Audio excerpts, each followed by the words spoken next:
Olá,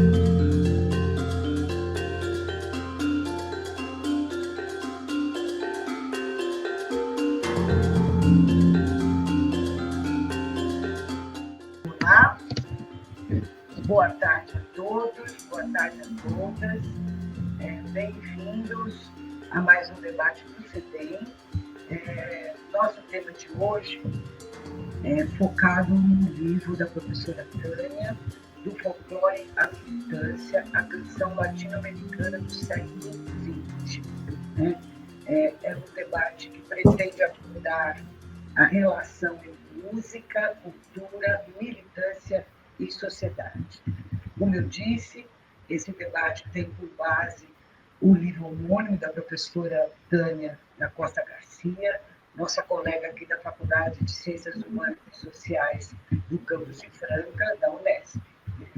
A obra da professora, essa publicação, é resultado de mais de uma década de pesquisa em arquivos do Brasil, no Chile e na Argentina.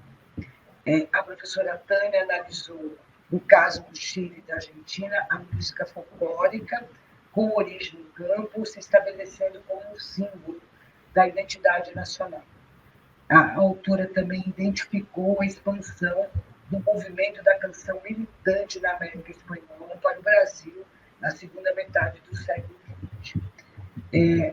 É muito interessante para nós do CEDEM trazermos esses temas, não digamos que sejam temas novos nas historiografias, mas, sem dúvida, são temas diferenciados que fazem com que a gente reflita sobre a produção do conhecimento histórico e da importância das suas várias temáticas, principalmente, e ouso dizer e sempre afirmo, que em momentos em que estamos vivendo, é importante ressaltar que a produção do conhecimento histórico é ampla, diversa e que, com certeza, traz luzes a que uma sociedade seja mais igualitária, justa e que a gente reflita sobre a nossa identidade.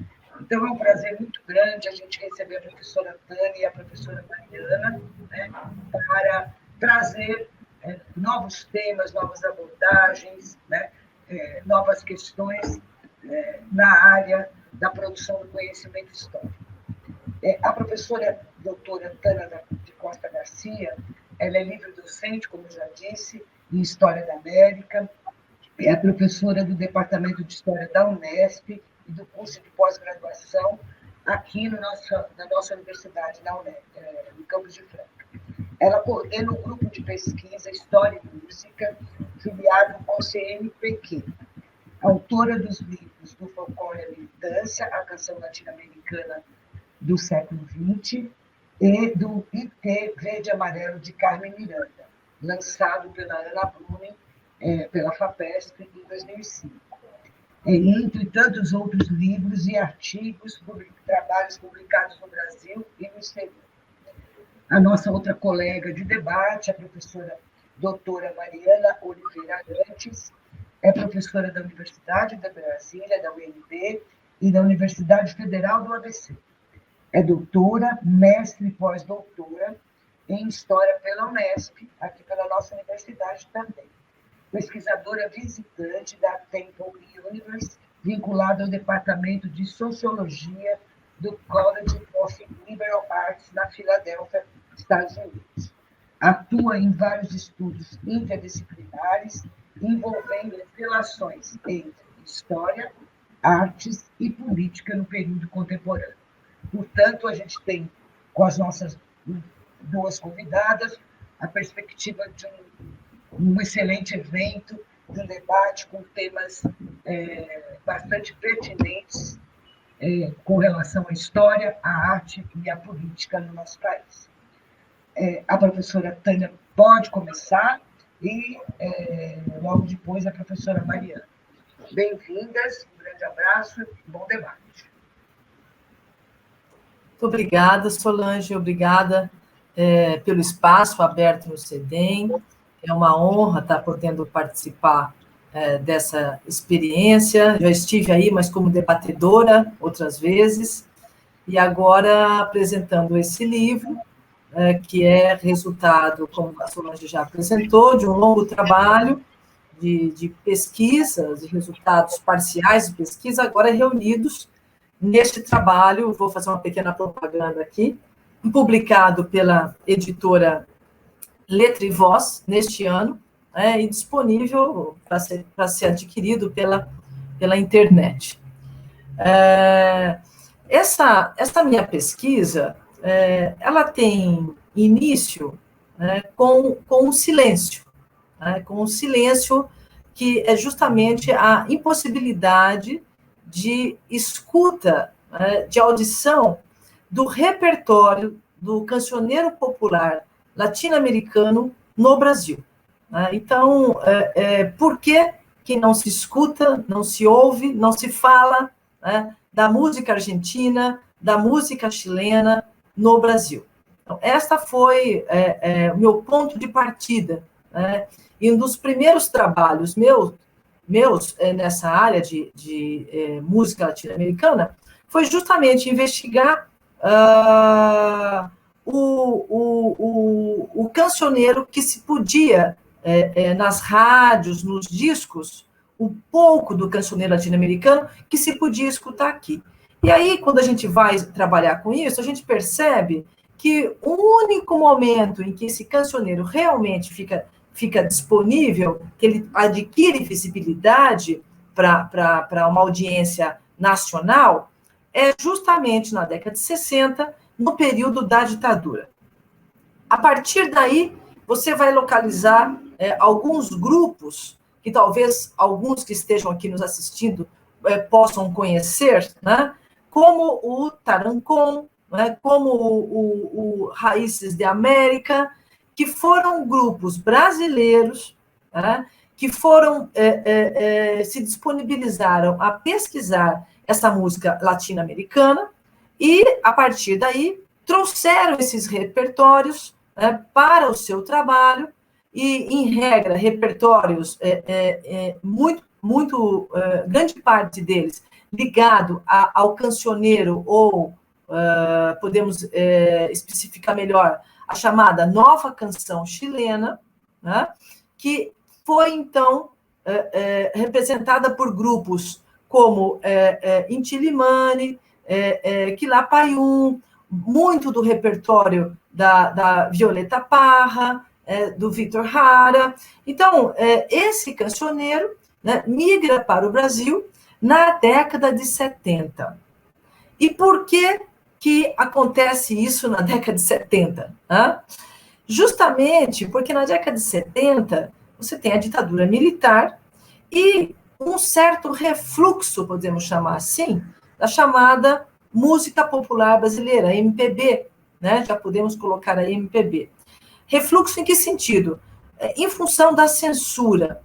Então, você tem de 68 até o início da década de 70, uma censura forte atuando sobre a chamada MPB, que vai se instituindo na transição dos 60 para os 70, e artistas, como a gente bem sabe, Caetano, Chico Buarque, Gil, ficam fora do Brasil, e os que aqui estão vão acabar sofrendo algum tipo de vigilância e censura do seu trabalho. Pois bem, então, é quando a gente vai perceber que essa música, se ela perde por um lado, ela ganha por outro, para ela poder ser uma manifestação nesse período, ela vai ter que usar de recursos, como recursos de linguagem, como metáforas, a fim justamente de passar o seu recado, mas não ser imediatamente censurada. Ela vai trabalhar no que a gente vai chamar nas frestas, nas brechas, para poder dizer aquilo que está interditado de ser dito. Então, esses grupos são os que dão visibilidade a essa música latino-americana. Bom, mas, na verdade, eu não me contentei com isso, achei muito pouco, e não imaginava quais as origens desse cancioneiro latino-americano, que nesse momento de militância tinha esta configuração, como é que ele se coloca no século XX. Na verdade, né, o livro visita justamente o cancioneiro latino-americano no século XX. Quando eu digo latino-americano, eu delimito, né, Chile, Argentina e Brasil, num estudo comparado, e aí eu vou me enveredando por outros caminhos. O estudo comparado, ele tem a perspectiva de entender como se nomeia esse repertório nesses dois países, países que têm uma série de semelhanças para além do idioma, no que diz respeito ao repertório da música popular. E essa semelhança está ligada, sim, não só à proximidade entre os dois países, proximidade geográfica, mas à própria colonização da Espanha, né? Então, nós, brasileiros, acabamos ficando muito distantes deste tipo de música, por dois motivos, né, basicamente. Um, por termos outro idioma, e outro, pelo fato da música popular brasileira ser muito forte. Então, esse é o lado bom. Não é? Nós temos um repertório musical que ocupou mesmo, não é, os seus espaços midiáticos, né? Ocupou largo espaço na indústria fonográfica, ocupou largo espaço nas emissoras de rádio, né, nos shows ao vivo. Enfim, nós temos uma música riquíssima, né, reconhecida mundialmente, e isso fez, evidentemente, com que essas músicas, esses repertórios vizinhos, essas tradições populares, né, vizinhas, não nos alcançassem com a mesma força que circulou e alcançou entre eles, né, entre os sul-americanos, sobretudo aqui no Cone Sul, né? Então, é por isso que eu digo, né, se você pensar na chamada nova canção chilena, né, ou a nova canção argentina, eles têm, ambas têm muita parecença.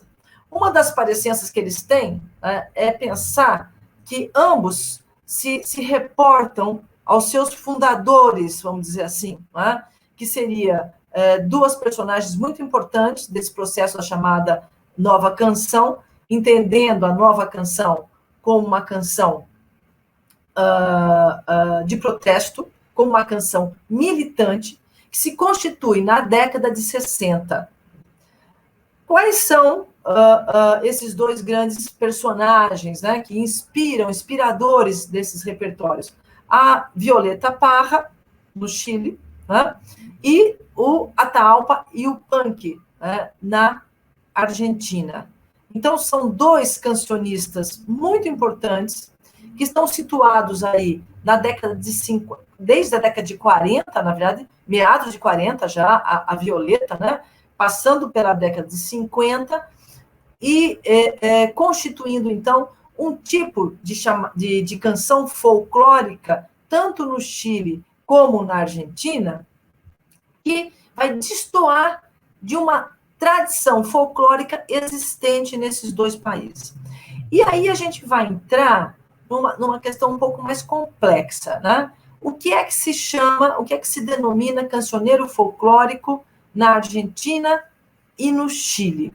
Depois eu volto um pouquinho aí na nova canção, né? Então, aí nós temos uma grande diferença em relação a esses dois países. Se você for pensar no caso do Chile e da Argentina, comparado com o Brasil, quando a gente fala em canção folclórica no Brasil, o que é que vem à mente? Né? Vem à mente ritmos rurais, né? Como o cateretê, o cururu, que não migraram, né, na sua forma primeira para os meios de comunicação. Também são chamados de ritmos folclóricos no Brasil muito das canções regionais, como, por exemplo, você pode pensar, por exemplo, o frevo no Nordeste, você pode pensar a milonga no Rio Grande do Sul. Então, essas expressões que nós temos como música folclórica no Brasil, elas não adentram, né, o repertório, ou melhor, o mainstream urbano, não adentram a mídia, os meios de comunicação. Onde isso acontece de forma parcial, a gente pode pensar na chamada música caipira. Então, você vai ter na música caipira células rítmicas que se reportam a essas referências. Né? Você vai escutar o cateretê, a célula rítmica do cateretê, numa música caipira brasileira. Né? Mas essa música, ela não vai migrar para os meios de comunicação com o nome de música folclórica. Né? Ela adquire outras nomenclaturas. Já na Argentina e no Chile, isso, inclusive também nos Estados Unidos, que eu acho que a Mariana vai fazer algumas comparações com a folk song também americana, como eu acabei de dizer, né? Folk song, né? Então, música folclórica, isto vai aparecer nesses repertórios. Então, a música chilena, ela nasce, a música urbana chilena, ela nasce, né, justamente de uma transposição, de uma migração desse cancioneiro folclórico chileno para dentro das mídias, para dentro dos meios de comunicação. E quando a gente fala meios de comunicação, num primeiro momento, qual é esse suporte? É justamente a indústria fonográfica. Né? Às vezes a gente pensa que é o rádio, né? Não, mas não é o rádio, a indústria fonográfica ela vem primeiro, né, do que as emissoras de rádio, pelo menos as emissoras que veiculam música popular, né? E então esse chamado cancioneiro folclórico, ele vai fazer parte de uma transição de uma sociedade rural tradicional para uma sociedade industrial moderna. É justamente, né, desta transição que se constitui um repertório popular, de música popular, chamada nesses dois países de música folclórica. Então, por exemplo, a música que vai representar o Chile, a música folclórica ou a música popular que vai representar o Chile vai ser dominada música típica chilena. É um nome, né? É um nome de um gênero, é um paradigma que vai se configurando na relação desse repertório rural com o espaço urbano e com as mídias. As mídias vão formatar esses repertórios. Né? As mídias vão acabar, por exemplo, dizendo qual é o tempo de duração que essas canções podem ter. Isso tem a ver, por exemplo, com o formato fonográfico.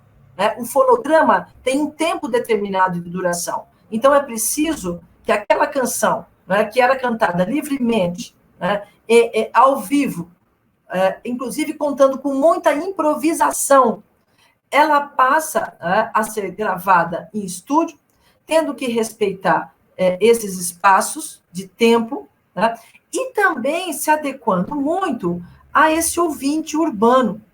Então, a gente vai perceber, isso não é só no Chile, não é só na Argentina, no Brasil também passa por isso, né? Essas coisas que eu estou falando são todas constituinte do cancioneiro popular urbano, né? Os arranjos também. Né? Então, o que se percebe é que é necessário contar com arranjadores para que essas músicas, até então, realizadas com instrumentos muito regionais, possam, por exemplo, ter arranjos feitos no piano para uma audiência mais ampla, mais heterogênea. O que não impede que as suas características originais permaneçam, que a sua singularidade fundante fique nesse novo paradigma constituído a partir do espaço urbano e do meio midiático. Ora, então esse cancioneiro folclórico, ele vai acabar participando durante todo o século XX do que a gente denomina, né, música popular chilena, música popular brasileira. Porque durante o século XX, nós vamos estar pensando todo o tempo na definição da nação, né, na constituição das representações que podem definir a nação. Então, o cancioneiro popular não foge à regra, né? É preciso, no início do século XX, né, já desde o final do XIX para o XX, inventar uma literatura nacional. É necessário inventar uma arte, né, uma pintura nacional.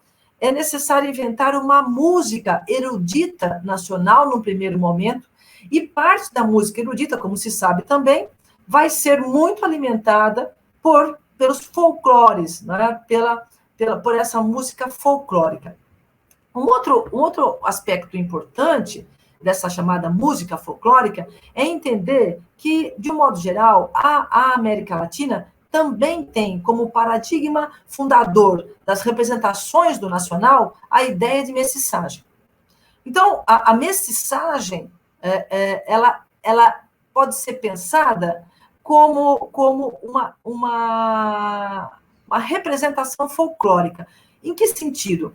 Ora, o folclore, ele não é, né, o folclore musical, ele não é a música indígena, ele não é a música negra, né, e ele não é, tampouco, a música europeia. A música folclórica, ela é a fusão, né, dessas referências. Portanto, a música folclórica é uma música mestiça. Tá? Bom, aí a gente pode discutir muito esse assunto depois, que dá pano para manga, né? Mas, na sua origem, ela é uma música mestiça. Quando você pensa, um exemplo, né, num Villa-Lobos construindo a música erudita nacional, ele vai, evidentemente, né, buscar esses ritmos locais para construir essa música erudita brasileira, formatada, né, naquilo que se pensa no plano musical, pela música europeia, pela tradição ocidental, né, da música. Então, num segundo momento, se esse folclore vai informar a música erudita, num segundo momento, esse folclore ele vai informar esse cancioneiro popular, e sempre atrelado à nacionalidade. Pois bem, se ele está atrelado à nacionalidade, um outro aspecto interessante que a gente tem para pensar aí é sobre a plasticidade dessas representações identitárias. Como é que elas cortam, como é que elas atravessam todo o século XX. Né? Então, se você tem até os anos 40, no caso do Chile, né, a chamada música típica chilena, depois, nos anos 50, você vai ter o chamado neofolclore chileno. E aí, nos anos 60, a chamada nova canção chilena. Na Argentina, o que é que você tem? Na Argentina, você tem a chamada música crioula, que inicialmente é um gênero que é espécie de um grande guarda-chuva que abriga diversos ritmos folclóricos, né? Inclusive, o tango está aí dentro, na sua gênese. Você tem aí a milonga, você tem aí a chacareira, você tem aí o gato, são ritmos, né, da música popular argentina, abrigados sobre esse grande guarda-chuva chamado música crioula. Então, na Argentina, o que a gente vai perceber é que o cancioneiro propriamente folclórico, denominado cancioneiro folclórico, ele aparece lá nos anos 40, diferente da música chilena, né, que desde o início tem uma forte influência, vamos dizer assim, ou mais que forte influência, tem uma forte constituição a partir do cancioneiro folclórico rural, de origem rural. A Argentina não, ela vai disputar essa música crioula, né? Ela vai se conformando e vai cada vez mais abrindo espaço para um gênero aí que vai ganhando audiência e vai conseguindo, inclusive, ser um gênero de exportação da música argentina, que é o tango. Então, o tango disputa espaço na Argentina como chamado cancioneiro folclórico, tá?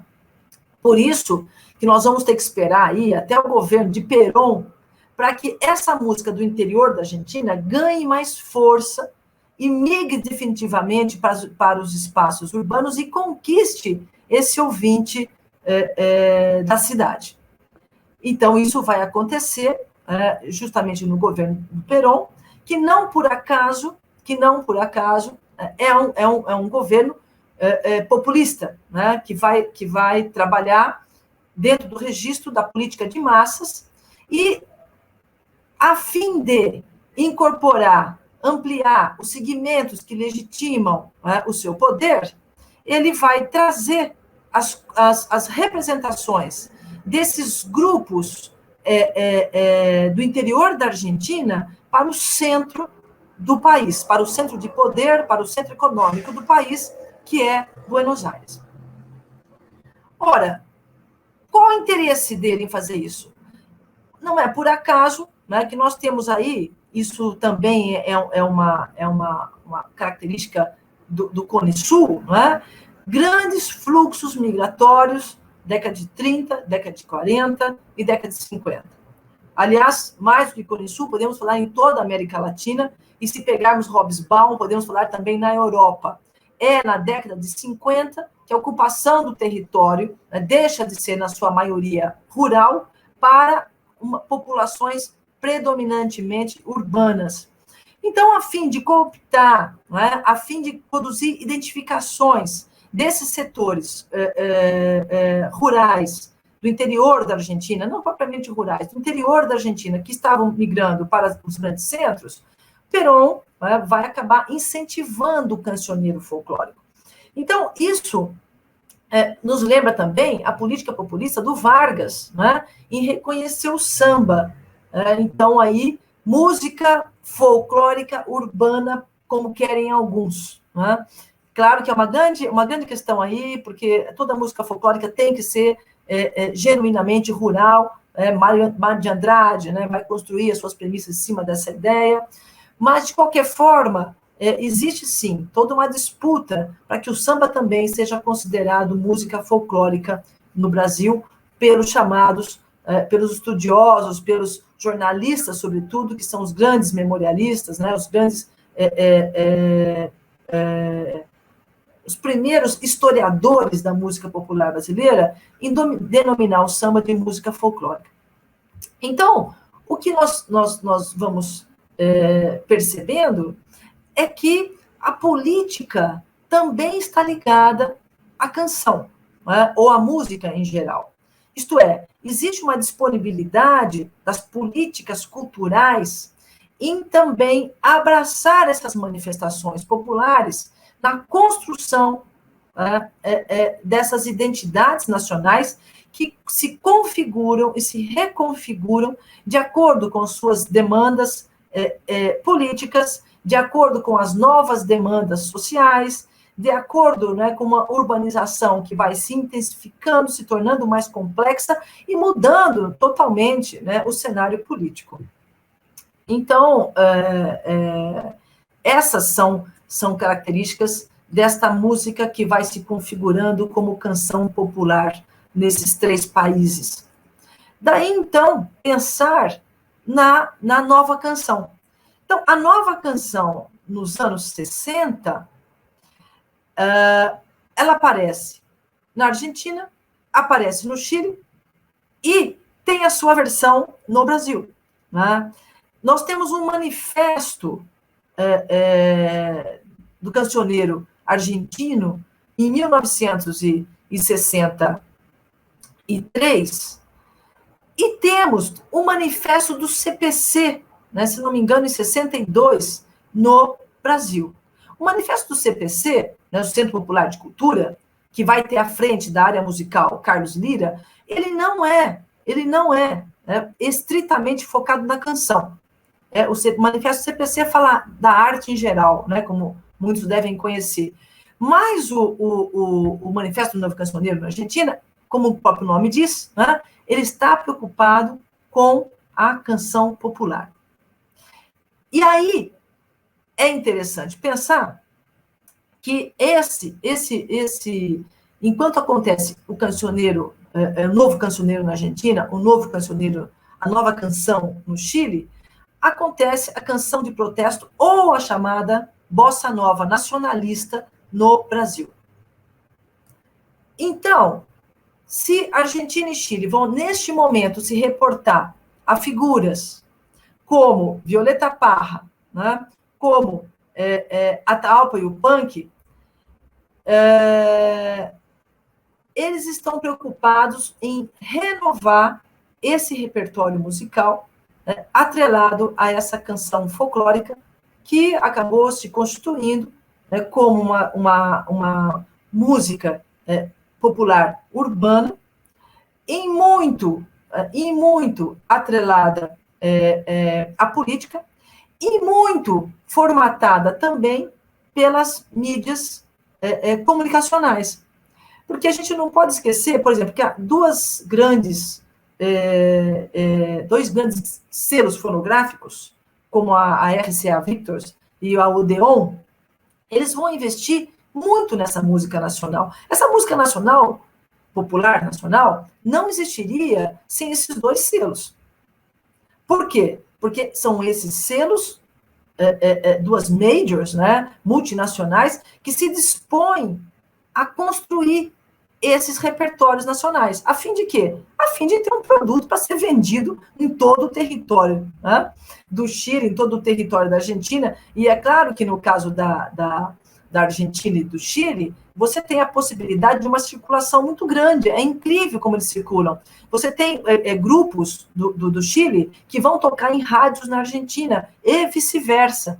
Então, essa parecença, essas sonoridades que se alimentam entre esses dois países, acaba aproximando muito, não é, a história da música popular de ambos, enquanto o Brasil, né, está de costa para esses repertórios até que chegue a década de 70.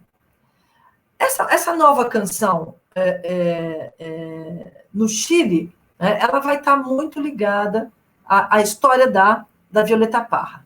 E é interessante falar um pouquinho dela para a gente entender, né, a origem da nova canção. Então, a Violeta, ela poderia ser o que a gente chama de folclorista. Por quê? Porque, no primeiro momento, o que ela vai fazer? Ela vai coletar essas informações sonoras do mundo rural. Né? Então, percebendo como os folcloristas lá do 19, né, que esse tipo de repertório é um repertório em processo de desaparecimento, sempre em processo de desaparecimento. Essa era a ideia também que alimentava Mário de Andrade no Brasil, né? A história do que o antropólogo Reginaldo Gonçalves chama de retórica da perda, né? A gente pode chamar também, aí, buscar no Hartog, né, a ideia de um regime de historicidade modernista. Esse tipo de perspectiva de que esses repertórios estão em processo de desaparecimento foi o que alimentou a ideia do folclore, a ideia da perda, né? A retórica da perda, a ideia de um patrimônio que pode desaparecer, de uma singularidade que pode ser banida. Bom, então a Violeta foi alimentada por isso também. Só que, diferente dos folcloristas, Violeta era uma artista. Então, se no primeiro momento ela fez muita coleta, ouviu muito essas tradições, foi no lugar escutar, né, essas canções serem cantadas, que estavam ainda na memória de famílias do universo rural do Chile. Num segundo momento, ela vai se alimentar, né, dessas informações para fazer, para criar, para compor. Só que ela vai atualizar esses repertórios. e vai atualizar de acordo com a realidade em que ela vivia. Não é à toa que a Violeta vai se apresentar, por exemplo, em espetáculos na União Soviética. Porque é interessante como o regime comunista se alimenta também dessa ideia de folclore, mas se alimenta muito. A Atahualpa Yupanqui também, na Argentina, mesma coisa, vai se apresentar na União Soviética. Por quê? Porque eles têm esse lastro do popular, mas com discurso atualizado. Então, eles vão deixar, né, de ter uma visão nostálgica, idealizada do campo, e vão trazer para suas letras, né, os problemas, né, desse espaço, do que seja a questão agrária, por exemplo. Vão trazer também para suas letras, no caso tanto da Violeta como da Atahualpa Yupanqui, os problemas da exploração da mão de obra, né, seja no campo, seja na mineração, seja no meio urbano. Então, existe aí um apelo que da ideologia comunista, né, ou da ideologia marxista e dos partidos comunistas em relação a essas personalidades. O que não impede que a indústria fonográfica capitalista, né, se interesse por gravá-los. Então, é um enredo, né, é uma trama bastante complexa em que as variáveis são muitas, e que não se pode pensar, né, na formação da canção popular urbana considerando estritamente interesses estritamente de mercado, estritamente políticos ou estritamente artísticos. Acho que, acho que no meu tempo já está dando, né, um teto aí, eu posso continuar falando, mas acho que seria legal abrir para o debate, e aí, com as perguntas, a gente vai explorando mais.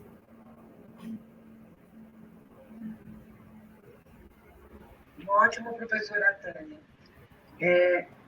Eu vou passar a palavra agora para a professora Mariana, e depois eu farei algumas perguntas que, na minha condição de PDF. Por favor, professora Mariana, a palavra é sua. Bom, boa tarde a todos e todas. Em primeiro lugar, eu agradeço muito o convite para esse debate. Agradeço a professora Tânia, a professora Solange, a professora Genira e todo o pessoal do CEDEM. Para mim é muito importante, né, interessante participar do lançamento, de falar desse livro da professora Tânia, e eu queria começar falando o quanto essa obra que a gente está debatendo aqui é fruto de uma trajetória da historiadora, da professora Tânia, mas também de toda uma área de pesquisa. Então, uma área de pesquisa da qual eu venho fazendo parte também há bastante tempo. Então, eu acho que a publicação da obra e várias questões levantadas nesse texto, eles vêm consolidar uma área de pesquisa, como a professora Solange também falou no início da fala dela, né? O quanto estudar a música nos estudos dentro da área de história não é o mais tradicional dentro da área, por mais que hoje a gente já tenha aí um campo consolidado de estudos de história e música. Quando a professora Tânia começa essa trajetória, porque ela deixa claro no livro que o livro é fruto de uma trajetória de mais de 10 anos de pesquisas, essa área de estudo não estava consolidada como a gente tem hoje, né? Então, acho que várias questões levantadas também pela professora Tânia na fala dela, dessas relações entre história, música, política, esse olhar para a arte como um objeto da história, são questões que ela veio desenvolvendo, né? Os livros, geralmente, assim, a gente que escreve considera que são nossos filhos. Esse filho dela nasceu e foi se desenvolvendo junto com toda essa área de pesquisa aqui no Brasil, né? E sendo a professora Tânia a maior representante do estudo dessa relação entre música e política, pensando a música latino-americana, né? Então, eu queria parabenizar a professora pela publicação da obra, né, que é uma obra recente, pela fala dela aqui, que levanta questões importantes. Lembrando também que, junto com a publicação desse livro, foi construída uma trajetória de pesquisa que vem contribuir para a valorização desses estudos de história e música e política, para essas reflexões, e junto a isso vem também contribuir para uma maior inter-relação entre estudiosos, né? Acho que para inserir o Brasil nessa discussão, porque é uma discussão que em outros países da América Latina é presente há muito tempo, que tem bastante diálogo, e o Brasil estava ainda um pouco mais apartado desses diálogos, e a professora Tânia, por exemplo, foi responsável por organizar na Unesp, no campus de Franca, colóquios internacionais sobre música e política, trazendo pesquisadores, grandes representantes desses estudos na Argentina, como o professor Pablo Villa, ou no Chile, como o professor Juan Pablo Gonçalves. Então, é uma obra que vem aí, acho que consolidar toda uma trajetória de uma área de pesquisa. Eu acho que isso tem que ser falado. E também consolidar a trajetória de uma pesquisadora mulher que, assim como várias das artistas tratadas na obra, seguiu aí com muitas dificuldades e percalços nessa trajetória, né? Então, falar de Mercedes Sosa, falar de Violeta Parra, trazer a trajetória dessas artistas latino-americanas é um esforço, né, que a professora vem trazendo ao longo da sua trajetória de pesquisa, que está muito presente nessa obra e que também acho que deve ser mencionado aqui o quanto esse campo e essa área foi se desenvolvendo ao longo desses últimos 10 anos e o quanto o papel das pesquisadoras, mulheres e das artistas como objetos dessa pesquisa também se consolidou junto, né, com toda essa trajetória da professora Tânia. E aí eu queria comentar algumas questões, né? A gente está falando aqui do folclore à militância, então dessas relações entre música e política, e eu queria começar chamando a atenção para o fato de que, por mais que aqui a gente esteja falando de alguns países específicos, né? Brasil, Argentina, Chile, e de um período específico também, que seria o século XX, sobretudo segunda metade do século XX, eu acho também importante a gente refletir sobre como essas relações entre música e política, elas não são recentes, né? Estudos sobre música e política existem há muito tempo, e não só nessas regiões que a gente está abordando aqui. Eu gosto muito das palavras de um autor chamado David Dunaway, onde ele fala, por exemplo, que existem registros históricos sobre o Império Chinês, ou seja, 2000 anos antes de Cristo. A gente já tem registros de que o Império Chinês teria mandado agentes do Império para registrar o trabalho, as músicas de trabalho que os trabalhadores que estavam construindo a Grande Muralha da China cantavam ao longo desse trabalho, né? Isso interessava o governo, porque, de alguma forma, os temas dessas canções de trabalho afetavam esse império chinês. Ou, por exemplo, o exemplo de que, na Europa medieval, a gente também já tinha registro de canções anticlericais. Na Inglaterra do século XVII, há registros também de canções a favor de destronar o rei James II. Então, a gente tem vários exemplos, né, do quanto essa história dessas relações entre música e política é muito antiga. A professora Tânia deixa bem claro também no livro dela que, como um objeto da história, né, do historiador, a música é um objeto recente aí de interesse dos historiadores, mas essas relações entre música e política têm sido pensadas já há muito tempo, né, para além do campo da história, mas também acho que há algum tempo já no campo da história. E eu queria chamar a atenção para o fato, já que a gente está falando de América, e a gente, claro, que está falando um pouco mais de América Latina, mas inserindo um pouco, já que também a gente está inserindo aí o Brasil nessa América Latina, que é uma coisa que nem sempre aconteceu, eu vou trazer um pouco também a atuação dos Estados Unidos para essa discussão sobre folclore, militância, essas relações entre música e política, e chamar a atenção, por exemplo, para o fato de que essas tradições de dissenso popular, ela está presente na história, por exemplo, dos Estados Unidos há muito tempo, E esse autor, David Dunaway, chama atenção para o fato de que cada cultura gera seus meios de protesto social. E, nesse sentido, a música sempre foi um desses meios. Até por conta da capacidade comunicativa da música, né? Então, se a gente pensa nesse folk nos Estados Unidos, nessa relação entre música e política, quando o Partido Comunista, depois eu posso falar um pouco mais sobre isso, mas nos anos 1920, 1930, nos Estados Unidos, o Partido Comunista começa a se atrelar muito a essas discussões em torno da música folclórica, e quando há uma decisão muito clara dentro do Partido Comunista dos Estados Unidos de utilizar a música como forma de levar a ideologia do partido para uma camada mais ampla da sociedade, essa escolha foi feita também pelo esse caráter comunicativo da música, já que eles queriam trazer aí para a causa do partido, por exemplo, pessoas do sul dos Estados Unidos que não eram alfabetizadas. E a música tem esse papel comunicativo, né, de fácil apreensão, e que poderia chegar para além dos livros, panfletos que precisavam ser lidos, a música só precisava ser escutada, então ela teria um alcance maior, né, para cooptar pessoas para determinada causa. Então, assim, chamando a atenção para esse fato, depois se a Tânia quiser comentar um pouco mais sobre essas questões, dessa relação de música e política existir há muito tempo, e não é à toa que, por mais que a gente tenha toda essa discussão sobre a militância, a música folclórica nos anos 60, que a Tânia já abordou um pouco, essa relação com uma militância uma militância de esquerda, né, muito alinhada com as questões de partidos comunistas da América Latina, não é à toa que essas relações elas estão a todo momento sendo retomadas, né?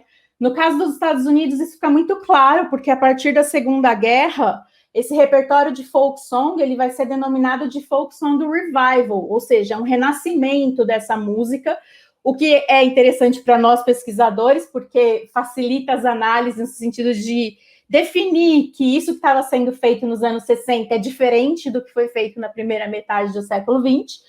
Aqui, né, na América Latina, no Brasil, sobretudo se a gente pensa Argentina, Chile, Uruguai, a gente tem essa ideia da nova canção também como uma ideia de renovação, mas eu acho que não fica muito claro, assim, essa especificidade da música folclórica que é feita nos anos 50, 60, 70, que é um repertório diferente em relação aos anos 30 e 40, mas não é à toa que, a todo momento, essa música ela vai sofrendo espécie de ciclos, né? E sendo retomada e renovada. Eu acho que isso tem tudo a ver com essa relação muito intrínseca com a militância política, né? Então, poderia citar aqui o caso das manifestações do Chile, né, a favor de uma nova convenção constitucional no país, lembrando aqui que a Constituição do Chile é de 1900, que ainda está em vigor, é a de 1980, ou seja, de um período de ditadura, e quando a gente começou a ter essas manifestações, né, a partir de, sobretudo, essas manifestações dos anos 2019, 2020 no Chile, durante essas manifestações é retomado muito desse repertório da nova canção chilena que a professora Tânia comentou, né? Então, a gente tem agora a Convenção Constitucional do Chile formada para pensar essa nova Constituição até outubro de 2022, e ao longo desses movimentos, né, então, que estavam aí militando para que essa nova convenção fosse formada, muito desse repertório militante de protesto, né, dos anos 60 no Chile foi retomado. Uma outra questão, por exemplo, nos Estados Unidos, em 2009, quando Barack Obama assume a presidência, em um discurso no Lincoln Memorial, ele chama o cantor Pete Seeger, que é um cantor de música folk nos Estados Unidos, para estar ao seu lado e cantar uma canção que é um clássico desse repertório folk nos Estados Unidos, que é uma canção originalmente do Woody Guthrie, mas que o Pete Seeger imortalizou na sua interpretação, que é This Land is Your Land. Então, essa música folclórica também foi resgatada nesse momento da posse do Obama. E em vários momentos de manifestações e militância política na América Latina, a gente tem várias dessas canções aí citadas pela professora Tânia da nova canção latino-americana sendo resgatada. Então, para quem não sabe, por exemplo, o grito de luta que a gente conhece, né, o povo unido jamais será vencido, foi gravado por um conjunto chileno, ligado à nova canção chilena nos anos 60 e 70. Então, a gente tem sempre exatamente por esse link, né, essas relações entre história, política e música, a gente tem esse repertório sendo retomado em diversas situações ao longo das nossas histórias nacionais, né? Bom, uma outra questão que a professora Tânia também chamou a atenção, e eu queria falar um pouco, sobre esses pais, né, chamados os pais da nova canção, que ela citou a Violeta Parra no Chile, a Atahualpa Yupanqui na Argentina, e no quanto também a gente pode trazer essas figuras para debates mais atuais, se a gente pensar que a Violeta Parra era de origem de povos indígenas do Chile, e o Atahualpa traz, inclusive, esse nome, não era o nome dele, né? Esse é um nome artístico que ele resolve adotar como uma referência a uma liderança inca, né? Então, é importante também a gente ter a gente pode retomar esse viés da militância pelo viés indigenista. A professora Tânia até aponta no livro dela que esse viés militante dos anos 60 a gente pode ver por várias vias, né? Então, uma delas seria indigenista, tem essa questão do americanista, né? Esse chamado à união da América Latina, essa via esperançosa da militância que traz um projeto aí de utopia, de tempos melhores. E eu queria só retomar um pouco essa ideia da Violeta Parra e do Atahualpa Yupanqui como os pais fundadores da nova canção, chamar atenção para o fato de que desde então, dos anos 40, 50, 60, esses anos de atuação desses dois personagens, eles acreditavam nessa ideia de um folclore vivo, né? Então, diferente desses folcloristas mais tradicionais ao longo do século XIX, início do século XX, eles traziam essa ideia de que o folclore é vivo e por isso ele está sempre se renovando. E por isso ele pode ser resgatado em diversas situações e diversas partes da história da nação. Então, os dois personagens traziam muito nos seus repertórios, os dois eram compositores, né, além de intérpretes, traziam no repertório essa denúncia das desigualdades sociais, então relacionava muito essas tradições nacionais, né? Se a gente pensa na estética das canções, trazia essas tradições musicais dos seus respectivos países, em última instância latino-americanas, com essas questões políticas e trazendo nesse repertório a denúncia das desigualdades sociais. Os dois tiveram uma trajetória de aproximação ao Partido Comunista dos seus respectivos países, né? A Violeta Parra, essa relação dela com o Partido Comunista chileno não é muito bem esclarecida, mas a gente sabe que ela se relacionava intimamente com vários membros do partido, né? Chegou a ser casada com um membro do Partido Comunista, apesar de, pelo que a gente sabe, ela nunca ter se filiado ao partido, ela tinha estreitas relações. E o Atahualpa, né, se filiou ao partido, enfim. Eles tiveram trajetórias muito similares ao longo dessa história, são considerados os pais da nova canção, e é interessante que na bibliografia ainda aparece os dois como os pais, né? E hoje em dia já tem alguns grupos querendo que a Violeta seja chamada como a mãe, né, da nova canção, fortalecendo essa questão de gênero aí dentro da discussão. Os dois tiveram trajetórias de desenvolver as suas carreiras em turnês pela Europa, né? Violeta Parra, tanto musicalmente, ela também era artista plástica, ela expôs as obras no Museu do Louvre. O Atahualpa também fez turnês pela Europa, e os dois passando por vários países, onde os países comunistas eram muito atuantes, né? Então, muitas dessas viagens também financiadas por meio de eventos, congressos internacionais ligados aos partidos comunistas. Então, eles têm esse viés. E se a gente pensa, né, estou tentando fazer uma fala aqui da gente trazer essas questões para o presente, pensando nessas relações entre música e política a longo prazo e no quanto elas sempre estão presentes e podem ser retomadas, se a gente pensa na figura da Violeta Parra, uma questão que eu acho bem interessante é que, ao longo do tempo, a construção da biografia e da memória sobre a Violeta Parra foi sofrendo muitas transformações, né? Então, a Violeta Parra, ela hoje é um símbolo, né, de movimentos feministas. A gente tem um coletivo de gênero chamado Violeta Parra no Brasil, a gente tem vários grupos, né, feministas colocando a Violeta Parra como um exemplo de mulher atuante, engajada, de luta, e essa memória dela foi sofrendo muitas mudanças ao longo do tempo, porque nem sempre ela foi abordada dessa forma, né, nos estudos.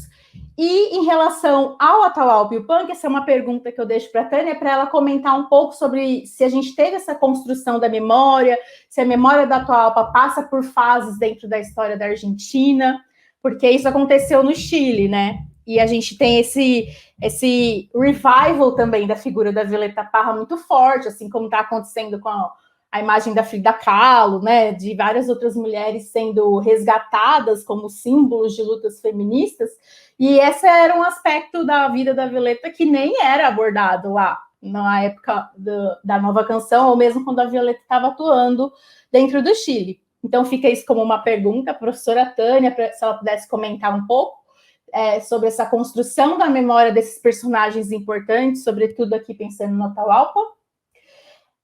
E uma outra questão que eu queria comentar sobre essa diferença, né, da concepção de folclore, e a professora Tânia chamar a atenção para essa mestiçagem da música folclórica.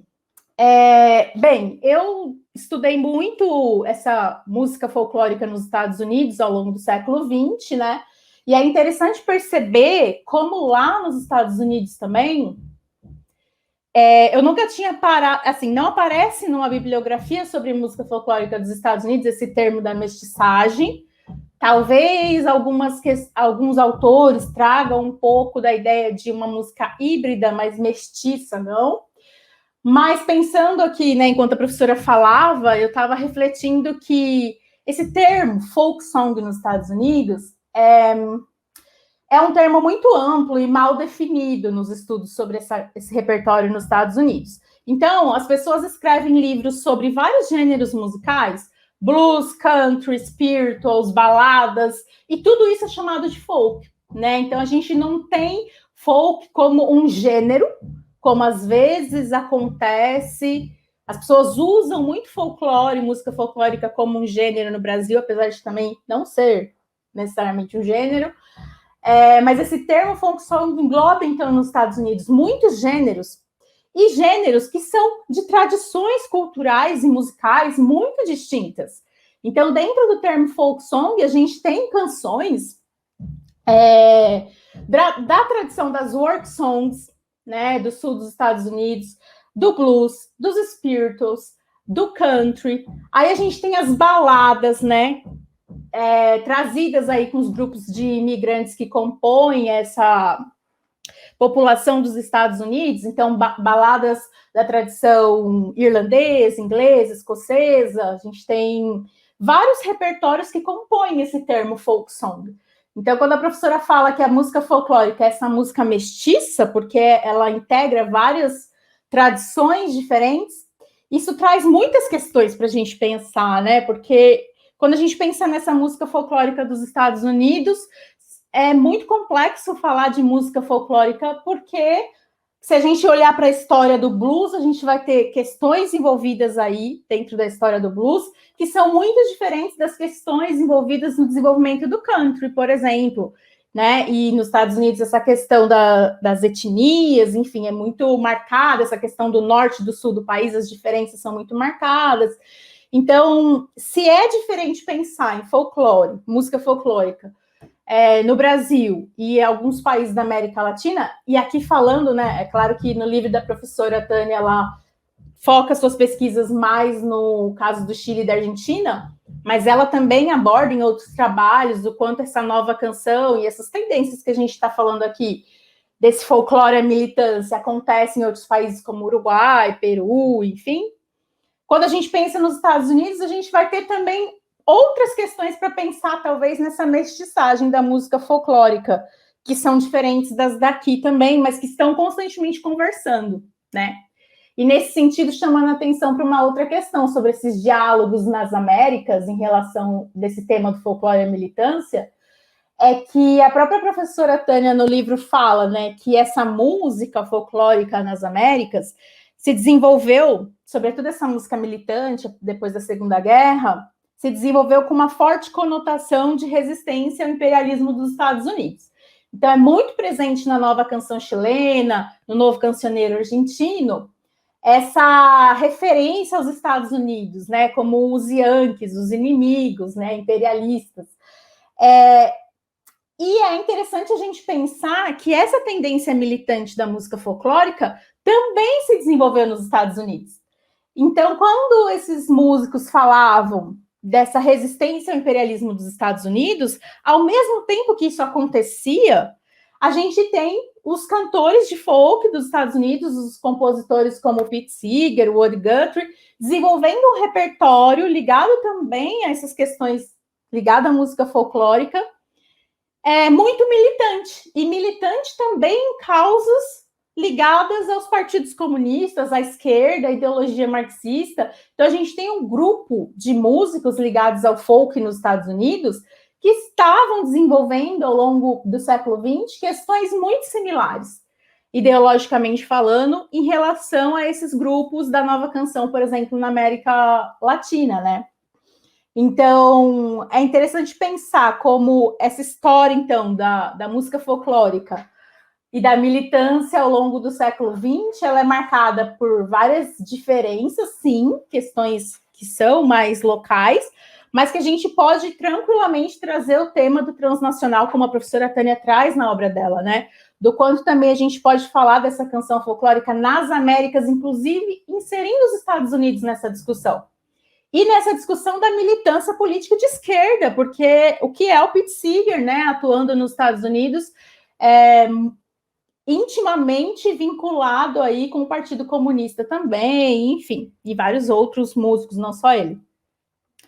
Então, eu deixo aqui, não sei se a professora Tânia puder comentar um pouco sobre essa construção da memória do Atahualpa, que é uma coisa que eu fico me questionando, e deixo aqui também com uma pergunta, que eu queria ouvir um pouco mais a professora falando.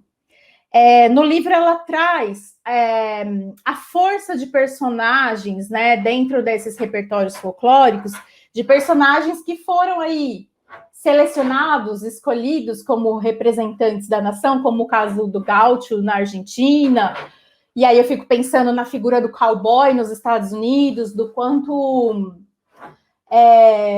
a mídia utiliza essa imagem, esse símbolo, né, e atrelando isso a um determinado tipo de música, e atrelando isso a uma identidade nacional. Isso é muito forte com essa figura do cowboy nos Estados Unidos, isso acontece com o Gaucho.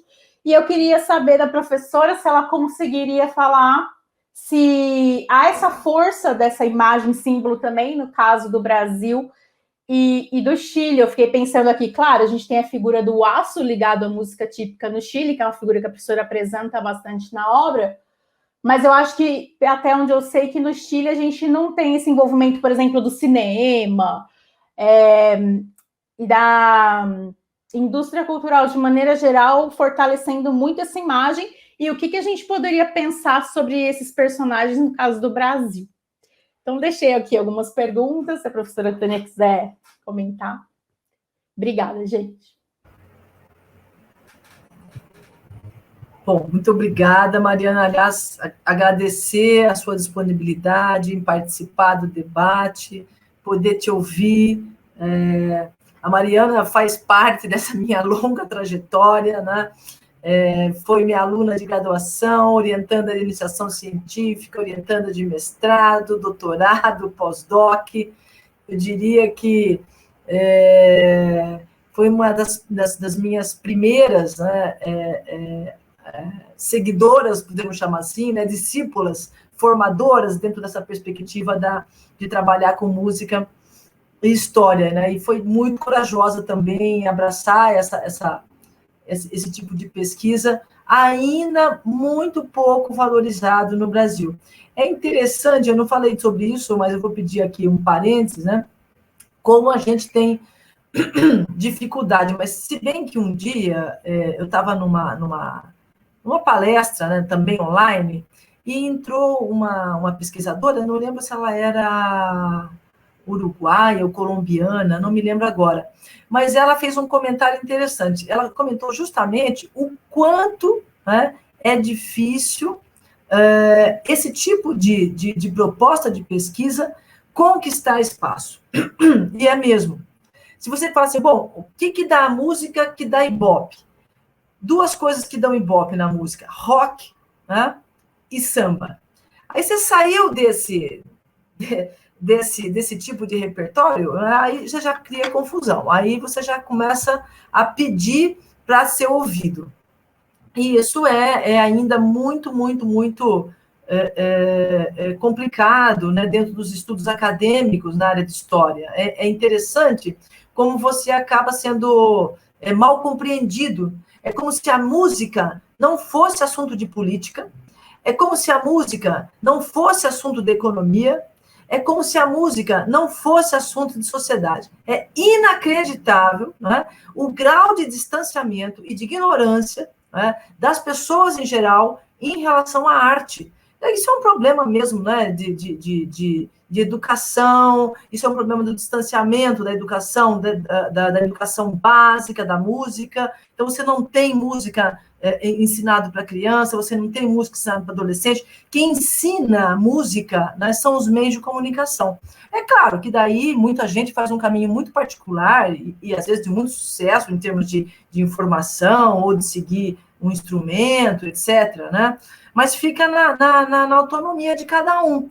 Então, essa desvinculação para mim, uma incógnita, é quase que o mistério da Santíssima Trindade. Eu ainda não desvendei, né, por que é que se separa música de política. Como se o pesquisador de música não entendesse de política, como se fosse possível falar de música e não falar de política. Isso não acontece, por exemplo, nos Estados Unidos, né? Mas ainda na América Latina, na América do Sul, né, isso é muito forte, né? Não só no Brasil. Na Argentina, por exemplo, os historiadores passam ao largo da música, como se esse tipo de tema, como esse tipo de objeto fosse um objeto menor, menos nobre, né, para o historiador. Mas, enfim, isso não é um desabafo, né, já estou bem resolvida com isso, isso é só uma informação para que quem está nos ouvindo tenha ciência, né, de que se quiser encarar essa carreira, é uma carreira mais pedregosa, podemos chamar assim, né? E aí, sendo mulher, piorou, né? Porque ainda também tem, como meio musical, ele é muito masculino, também a voz da mulher, quando pesquisadora de música, ela é também questionada, né? Até que ponto ela tem autoridade para falar sobre música popular, né? Enfim, isso é a nossa sociedade, né? Estamos vendo aí o Talibã, né? É o Oriente, né? Mas nós aqui do Ocidente estamos sendo conivente com tudo isso, não é uma coisa que aparece lá e não quer dizer aqui. Enfim, momentos difíceis esse, né? Em que a música acaba sendo novamente requisitada. Aí, respondendo um pouco a Mariana, né? Eu gostei muito dos comentários que a Mariana fez, muito pertinente. Essas relações também da América Latina com os Estados Unidos, acho que é um campo vasto para ser pensado e para ser estudado. Talvez em estudos comparativos é mais difícil, né? Ainda mais agora, né, que estamos cada vez mais sem financiamento de pesquisa. A Mari pegou um período muito bom, né, do que ela pôde mesmo ficar nos Estados Unidos em 2 vezes da carreira dela, trabalhando com esse tipo de fonte, né? E que foi muito bom para todos nós, porque trouxe para o Brasil um pouco dessa pesquisa sobre música americana, que até então não havia sido feita, por incrível que pareça, né? Por incrível que pareça, pelo menos não no campo da história, nem mesmo da sociologia, com essas fontes que a Mariana trabalhou. Bom, eu queria aproveitar o gancho, né, desse aspecto da música, da política, e falar um pouco do estallido social no Chile, né? Isto é, quando esses movimentos sociais de oposição ao neoliberalismo tomam as ruas no Chile. E, novamente, a música passa a ser fortemente mobilizada por esses movimentos sociais, e, não por um acaso, esses repertórios da chamada nova canção. Então, isso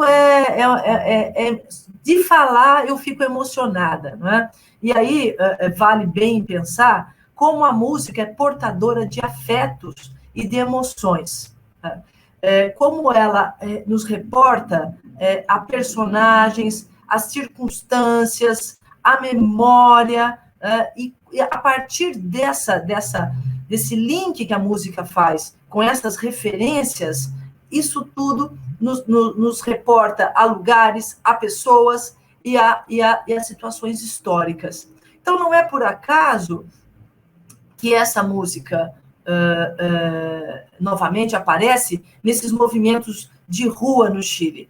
E aparece com uma profusão enorme de novos artistas, de novos compositores. Se diz que a cada dia aparecia uma nova música, justamente impulsionada pelos movimentos sociais, pelos movimentos políticos que estavam ali acontecendo em 2019. Claro que isso vem de um pouco antes, aliás, vem de bem antes. Outro dia também, numa live com uma professora e um grupo de pesquisa, um laboratório de pesquisa da FMG, a Kátia Gerabi lembrou, isso aí é antes de 19. Na verdade, não está em 2013, não está em 2014. Essa ideia do cancioneiro popular no Chile como forma de denúncia, durante a ditadura do Pinochet, ele ganha a configuração de manifestação, não só de denúncia, mas de resistência à ditadura. E agora, em 2019, o que aconteceu?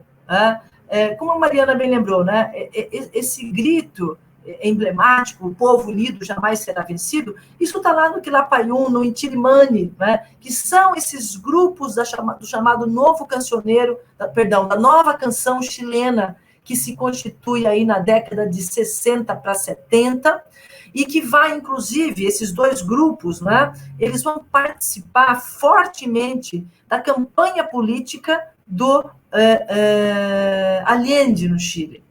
Eles vão participar intensamente depois do governo do Allende. O cancioneiro vai ser utilizado como forma de mobilizar e trazer a população chilena para essa ideia de uma revolução socialista dentro de uma terceira via, né? Pelas eleições, sem a tomada do poder por luta armada, como havia acontecido em Cuba. E aí, quando essas canções, esses movimentos de rua acontecem agora, contra o neoliberalismo, contra uma Constituição que ainda era a Constituição da época do Pinochet, eles se reportam também a esses artistas. Eles vão retomar Quilapayún, vão retomar Inti-Illimani, vão retomar Vítor Jara, né? Uma das canções também que aparece aí no Estallido Social é El Derecho de Vivir em Paz, do Vítor Jara. Então, vejam que interessante, você tem uma Constituição, tá, que ainda é da época da ditadura, mas você tem também movimentos sociais que vão atravessar a ditadura e vão para lá de 1973, que é quando há o golpe de Pinochet. Então, isso é para além da razão, né? É pura emoção. É como se houvesse aí um intervalo da história em que os acontecimentos tivessem sido suspensos pela ditadura. Então, é como se novamente se relinkasse, né? Se reconectasse, se religasse a esse período da década de 60, né? Quando a nova canção tem um projeto de futuro, tem uma utopia, né, ligado justamente à ideologia socialista.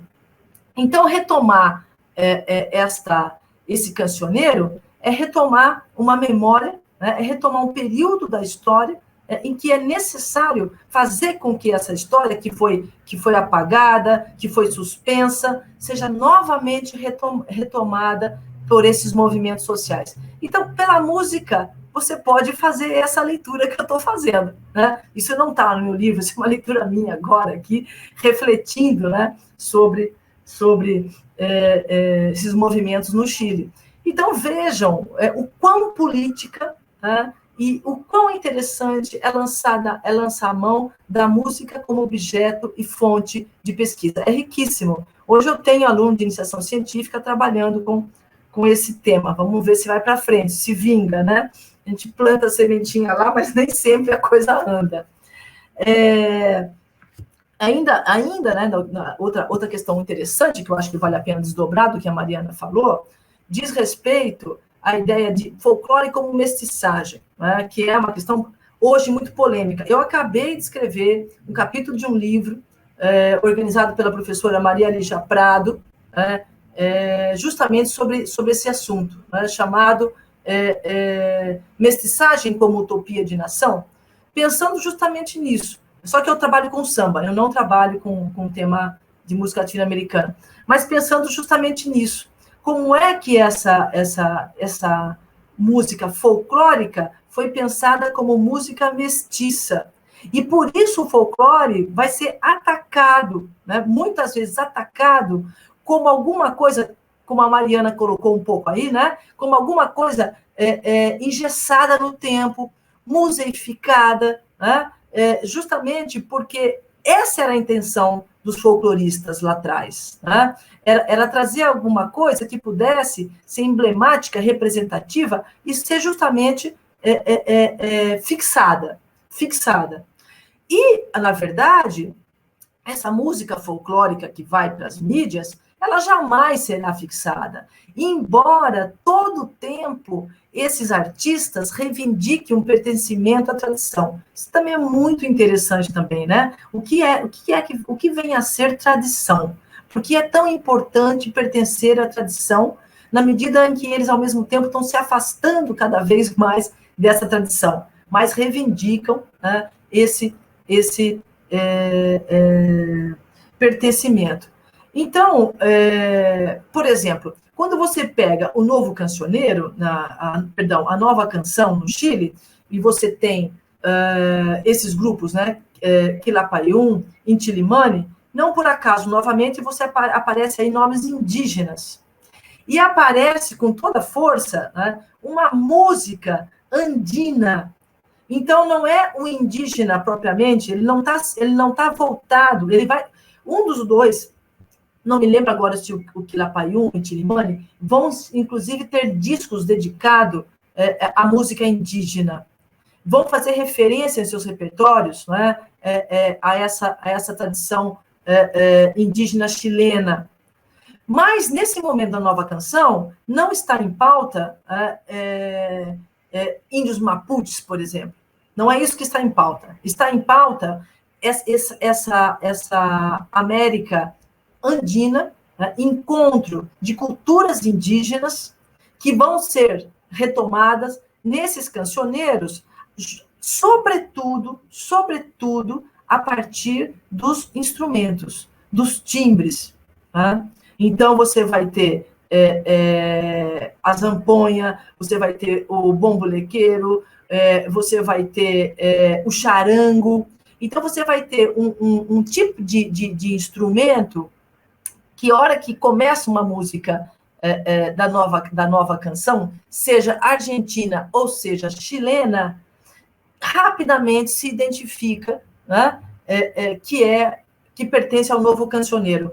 As músicas da Mercedes Sosa, né, ela tem uma rítmica de percussão muito forte, que já aparece, por exemplo, na chacareira na Argentina, né, mas na Nova Canção ela ganha mais força, porque tem essa conexão, né, com esse viés, com esse recorte da influência da tradição indígena, sobretudo no Chile. No Chile isso é muito mais forte. Embora a Atahualpa Yupanqui, né, o nome dele era Héctor Chaveiro, né, vai reivindicar esse pertencimento a uma tradição inca, que, por sua vez, não tem nada a ver especificamente com a Argentina, embora você tenha lá pesquisadores argentinos que vão trabalhar com a ideia de folclore e vão buscar essas conexões entre a Argentina, entre as tradições argentinas e as tradições incas do Peru.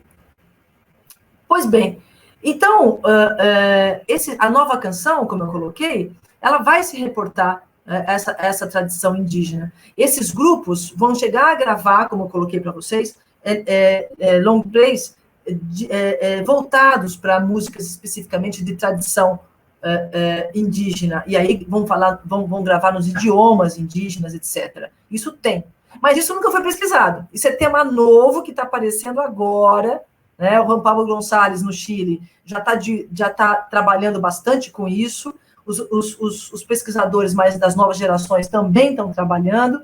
E é interessante como essa temática da questão étnica, ela volta com tudo, né? E volta dentro da música também, né?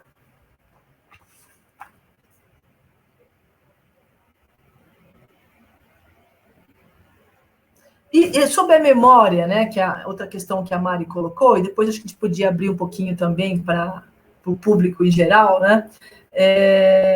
A questão da memória, ela é interessante, sim, né? A Mari citou a Violeta, né, retomada aí em diversas situações, e agora com mais força por ser uma mulher, né?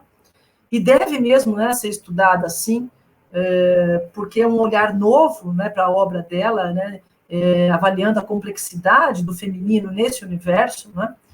E o Ataálpa também. O Ataálpa, na verdade, ele nunca deixou de ser trabalhado. Você tem diversas biografias, artigos que retomam o Ataálpa e o punk. Né? Na Argentina, por exemplo, você tem um autor chamado Sérgio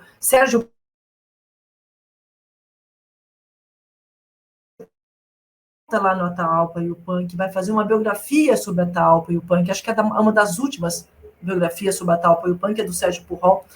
E você tem outros autores também com livros sobre a Ataálpa e o punk, como o Ricardo Calimán, professor da Universidade Nacional do Tucumã.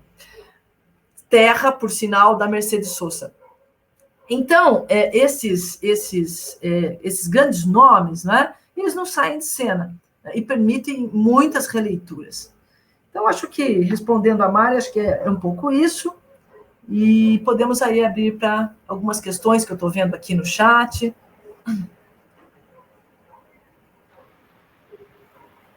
Pois é, uma grata surpresa, né?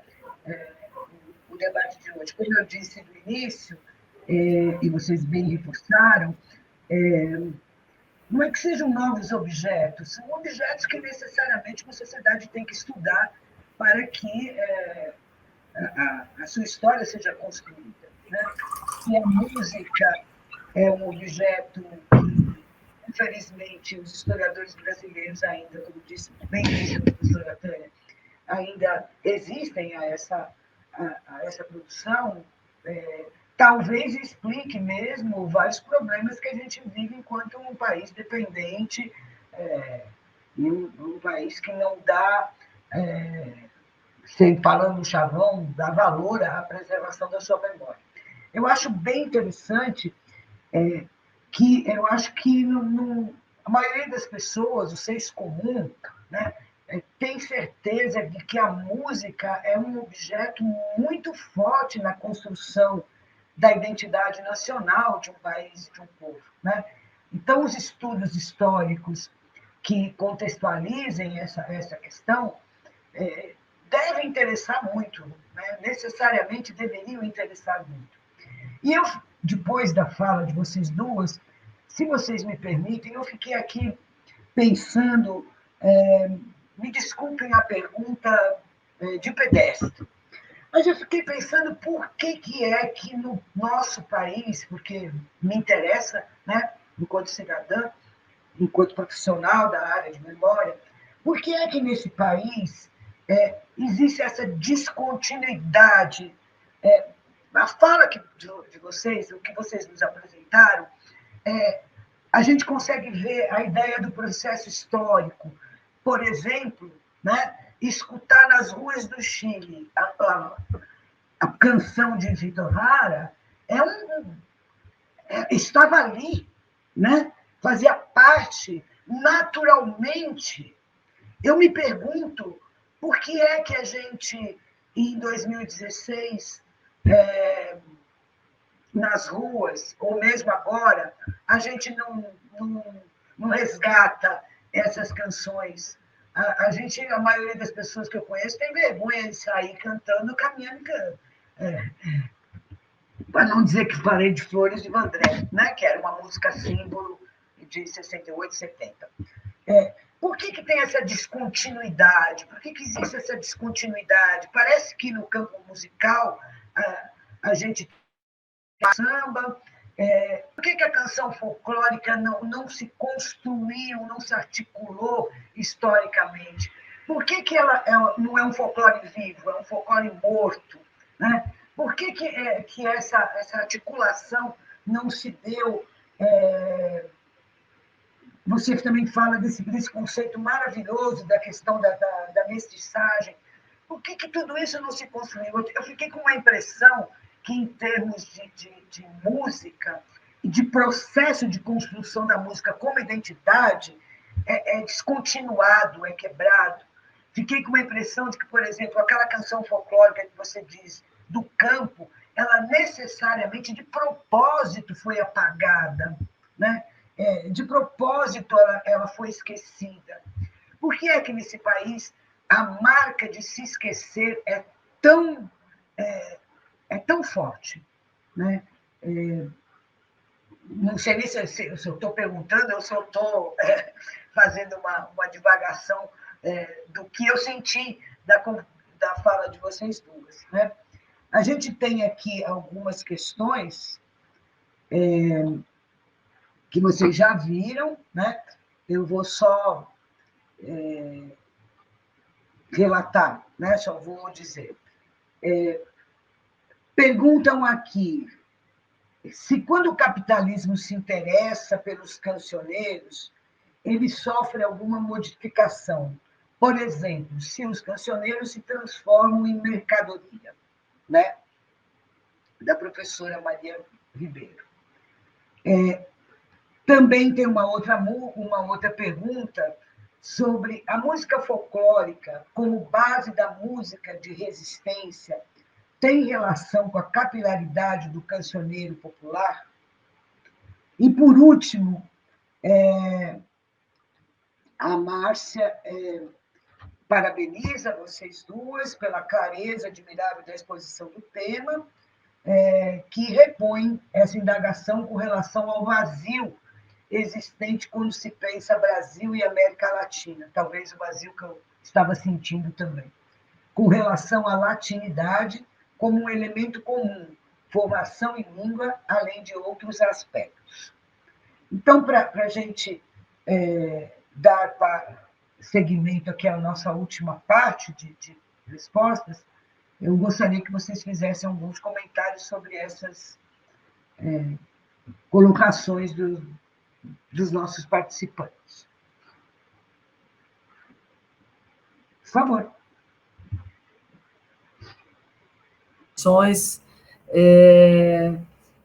É isso mesmo, né? Talvez a gente tenha uma dificuldade de compreensão, de continuidade. Eu acho que a prova está aí, né? Retomando todo esse discurso pró-ditadura. Então, o Brasil é realmente... Não adianta, né? A gente não pula pedaço, né? A verdade é essa. É mandada a conta, né? E a conta está aí agora, né? Eu acho que o Chile pulou um pedaço, né, quando ele elegeu a concertação, governos, né, um acordo de esquerda e de direita para dar sequência ao governo do pós-ditadura, né, mas a concertação era um acordo entre direita e esquerda. Quando o Pinochet sai do poder no Chile, você tem 50% da população contra a ditadura, mas ainda 50% da população a favor da ditadura. Está muito dividido isso no Chile, e só agora, não é? é que eles vão discutir aquela Constituição que ainda nós fizemos lá em 88, né? E eles ainda não fizeram a nova Constituição. Mas os movimentos estão, né, mandando a conta com toda a força, e os governantes neoliberais não tiveram como fazer de conta que isso não estava acontecendo. Enfim, e você tem uma constituinte formada por minorias no Chile, uma mulher indígena presidente da constituinte, né? Então, agora, ao mesmo tempo, como eu li recentemente um artigo do professor Alberto Aggio, né, se você tem uma constituinte cheia de novidades, né, com representantes indígenas, de mulheres e de outras minorias, você tem ainda um governo bastante alinhado ao neoliberalismo no Chile. Então, como é que vão ficar essas duas frentes aí, não é, entre a Constituinte e o cenário político atual do Chile? É um desdobramento que a gente vai ter que assistir e ver o que vai acontecer, né? Sobre essas questões, né, em relação à história, como o historiador tem dificuldade de entender, isso não tem o que fazer. Isso é uma luta, né, que eu já passei o bastão para Mariana, para meus outros orientandos, né, que vão ter que continuar batalhando isso. Então, um trabalho como esse, que ele vai na raiz da discussão sobre música latino-americana, ele foi aprovado pela editora Unesp, mas recusado a publicação. Então, assim, por quê? Porque não se sabe, na verdade, não se conhece, se desconhece a importância dessa temática e se nega a abrir espaço para um tema que precisa, sim, né, de apoio, de esclarecimento de editoras, do jornalismo, para que ele seja alavancado, né? Mas é isso, é um trabalho de uma vida, da minha vida dedicada a isso, né? E que eu passo mesmo o bastão para outras gerações, porque são muitas gerações que fazem, né? Não é, a gente só dá um primeiro passo, né? É bem isso.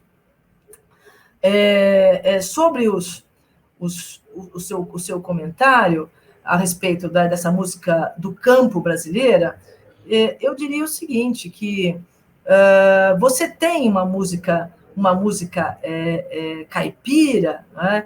ou podemos chamar também sertaneja sem nenhum problema, que vai ser largamente mediatizada a partir da década de 80, aí sim, né, com esses novos intérpretes, novos compositores que vão se aproximar, inclusive na forma de se vestir, de se trajar, do cowboy norte-americano.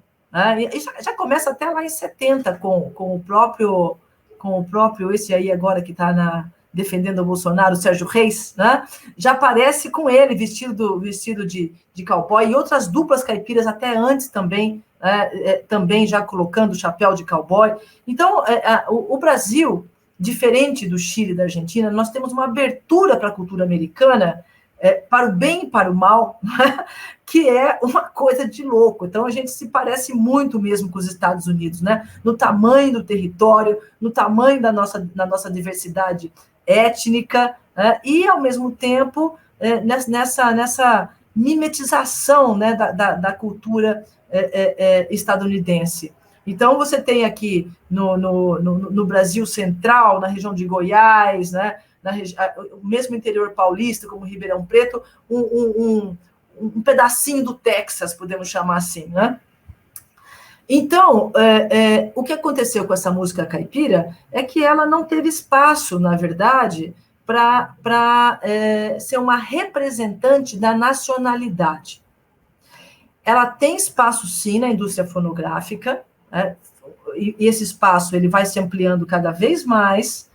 Depois, esse espaço ele ganha uma nova roupagem com esses músicos da chamada, né, música sertaneja, né, que aparece lá em 80, sertanejo universitário, que aparece lá em 90. Então, esse repertório da música caipira, ele vai perdendo a identidade do campo e vai ganhando vai se transformando numa música romântica, totalmente urbana, né, onde onde o estilo de cantar, né, nas duas vozes, permanece. Então, mas em termos de temática, né, ela se desvirtua completamente daquelas antigas temáticas. E aí você tem, o que você tem hoje é algumas figuras, né, como Ivan Vilela, né, como Paulo Freire, em Minas Gerais, que vão preservar ainda esse cancioneiro caipira de raiz, né, e vão, mas também com não preservar no sentido de engessar, de musificar, né? O trabalho do Ivan Vilela é maravilhoso, né? As releituras que ele faz, né, desses ritmos e traz para as canções, para as composições deles, né, é altamente inovador, né? Ela desperta interesse no novo público, no público jovem, né? Então, só que o Ivan não é cancionista, né? Ele é instrumentista, mas há espaço para isso. A diferença é que a gente não trouxe o folclore nos termos que foi trazido dentro do Chile e da Argentina. Uma figura que tentou fazer isso no Brasil também foi a Inesita Barroso, mas encontrou uma série de barreiras. Imaginem vocês, Inesita Barroso, se aventurando a ser uma cantora de música caipira num universo tremendamente masculino. É igual uma mulher querer tocar chorinho. Então, essas questões, né, elas ainda estão muito em pauta, né? E chamando atenção também, né, Tânia, para o fato de que não é. A gente está falando aqui dessa retomada desse repertório no Chile, mas a gente que foi fazer pesquisa de campo no Chile, né? A Tânia passou bastante tempo lá, eu também. Não é que esse repertório esteja na boca dos jovens, popularmente, assim. Quando a gente ficou lá fazendo pesquisa de campo, muita gente não conhece Victor Jara, não conhece música típica. Esse resgate ele é muito feito pela esquerda, por partidos políticos de esquerda, pessoas ligadas à esquerda. Então, não é também que é popular, né? No sentido de que todo mundo está cantando isso e conhece essa música. Não é dessa forma. Eu acho que está sempre muito ligado a uma divulgação, assim, por parte de grupos ligados às causas da esquerda, assim. Eu acho que esse é um ponto em comum dessas canções, todos esses movimentos que a gente tem estado através da América aí, esse envolvimento muito forte de grupos ligados à ideologia de esquerda, né? Porque não é como se todo mundo... Eu acho que se a gente pensar assim, em conhecer as músicas do Chico Buarque ou do Caetano, no Brasil se conhece muito mais do que se você perguntar para um chileno mais jovem se ele conhece Violeta Parra ou Victor Jara. Ele conhece e já viu, mas não que ele saiba necessariamente cantar as músicas, né? Não é também dessa forma. É verdade. Acho que a Mariana tocou uma questão bem importante aí, né? Agora, e não é, né, Mari? Porque quando se escuta lá, El Direito de Viver em Paz, cantando novamente nas ruas, então essa nova geração vai escutar, né? E, ao mesmo tempo, vai ter oportunidade de perguntar, mas quem é Victor Jara? Então novamente, se retoma esses repertórios, né? No Brasil, você tem figuras muito fortes também da música popular que estão aparecendo nessas manifestações, mas me chama a atenção, e isso é muito interessante, Solange, que a música que mais tem aparecido nas manifestações, e eu também escrevi um artigo sobre isso, da época das manifestações da Dilma Rousseff, pelo impeachment, e eu escrevi um artigo justamente sobre esse tema, e tentando escutar o que estava nas ruas. E você escutava desde de Chiquinha Gonzaga, passando por Ari Barroso, né, e chegando até as escolas de samba. Então, o nosso cancioneiro estava lá, né, com tudo, muito forte. E a Chiquinha Gonzaga foi resgatada por movimentos feministas. Música também do Caetano, como Tieta, só que uma paródia, retoma o ritmo, mas com outra letra. A Chiquinha foi retomada, Abre Alas, que eu quero passar, então as mulheres, né? É ótima essa música, porque ela tem um significado também importante de resistência, né? E o Ari Barroso, quem é que retomou o Ari Barroso? A Direitosa. Justamente o samba exaltação. Mas assim, eles nem sabiam o que eles estavam fazendo, se é que sabiam, fizeram direitinho. porque eles foram justamente nos repertórios que eram mais afeitos historicamente, né, a um discurso nacionalista. E no caso aí da samba exaltação, né, não podemos falar propriamente de direita, porque está ligada ao populismo, mas quando o Getúlio persegue o samba malandro, é o samba exaltação que fica no lugar, né? Então, é interessante pensar que esses movimentos de retomada desses repertórios, a gente citou muito aqui as questões ligadas à esquerda, mas isso acontece também com grupos de direita muito fortemente. No Chile, no período da ditadura, eles também vão resgatar a música típica, né? Muitas canções. Como aqui no Brasil também, a gente tem aí um repertório ligado à defesa da ditadura, dos militares. Então, não acontece só no lado da esquerda, né? Esse uso político Exato. da canção é em todos os sentidos, né? Acontece em vários grupos diferentes. E também, não só isso, né? Mas apropriações. Porque se por um lado você vai dizer assim, bom, no caso do Chile, né, a chamada música típica estava muito ligada a festas cívicas, né? E o Pinochet incentivou muito isso, e esses artistas se alinharam com a ditadura, porque também se sentiram contemplados por isso, né? Não todos, mas uma parte forte deles. Ao mesmo tempo, você tem um outro fenômeno, que é a apropriação de repertórios, né, pela direita. Então, quando você na época de novo aí do impeachment, quando você ia para a rua e ouvia Cazuza, Brasil mostra sua cara, cantado pelo verde e amarelo, como assim, né? Coitado do Cazuza.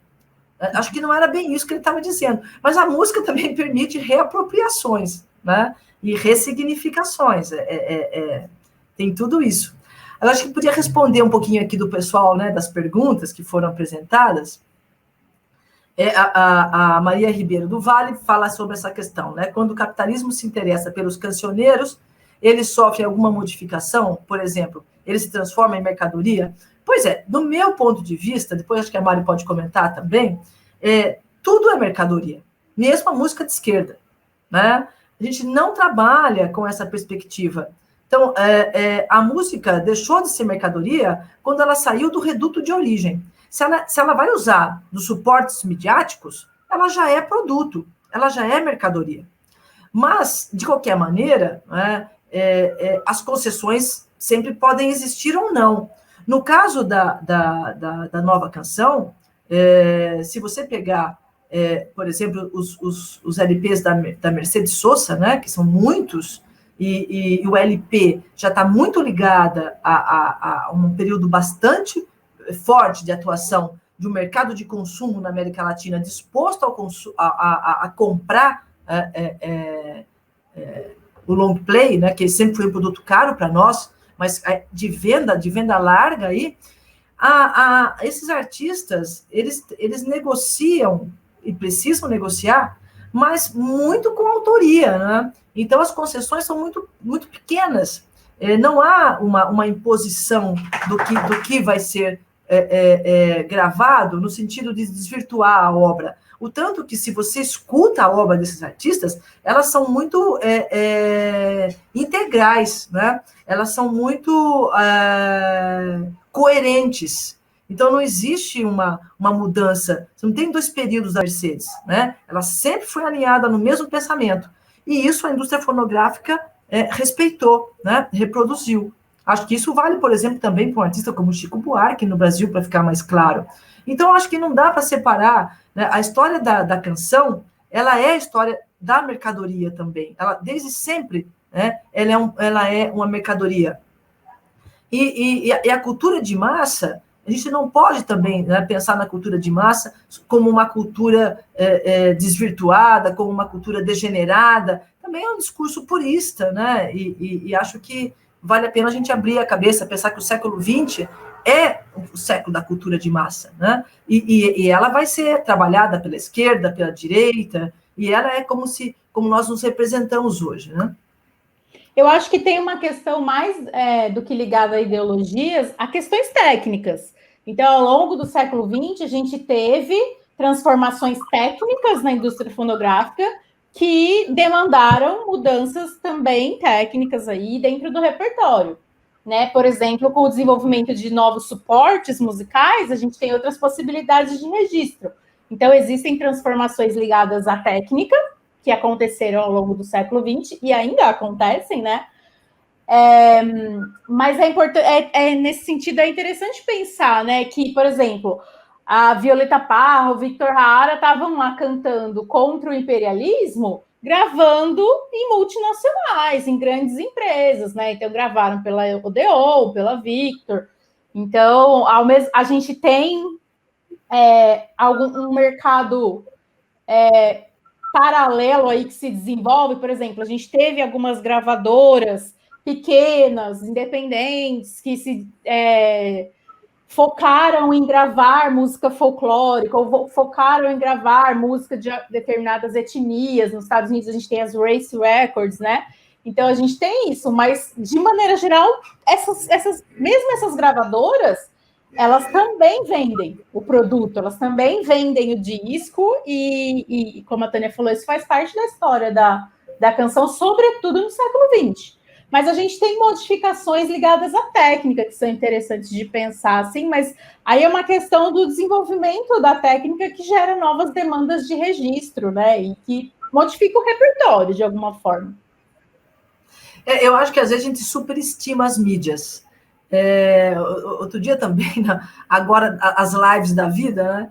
Uma discussão até polêmica, né? Alguns ficaram até assim, né? Saíram da live bastante preocupados, achando que o meu discurso era positivista, porque a mídia, ela não inventa a cultura, né? Ela tem que partir de alguma coisa, até porque ela pressupõe uma identificação com o público. Então, é evidente que ela pode dar outras roupagens, que ela pode recriar, que ela pode impor que se vá mais para um lado que para o outro, que se torne, ou seja, que se abra a mão das singularidades e se faça músicas mais massivas, né? Porque quanto mais massivo, menor é a rejeição. Então, quando você escuta, por exemplo, uma cueca chilena, você fala, mas eu não quero mais escutar isso de novo. Por quê? Nosso ouvido não está acostumado a escutar uma cueca chilena. Então, o que a mídia faz é usar, né, como a Mariana bem colocou, de uma tecnologia, né, e também dos próprios músicos com arranjos mais palatáveis, mais de fácil consumo.